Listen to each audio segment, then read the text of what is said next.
حج کے لیے زکوٰۃ کا مال لینا اس کا کیا حکم ہے؟ چنانچہ اگر کوئی شخص حج کو جا رہا ہے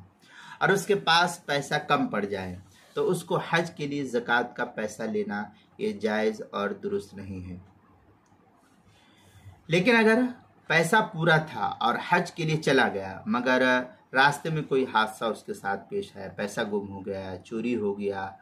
یا اور بھی کوئی صورتحال اس کے ساتھ پیش آ گئی اور روپیہ سارا کا سارا ضائع ہو گیا اور گھر سے پیسہ منگوانے کی کوئی صورتحال اس کے پاس فی الوقت موجود نہیں ہے، تو اس کو وہاں پر بقدر ضرورت زکوٰۃ کا پیسہ لینا جائز اور درست ہے، اس میں کوئی کراہت کی بات نہیں ہے۔ یہ تفصیلی بحث جو ہے فتاوی محمودیہ جلد نمبر 13 صفحہ نمبر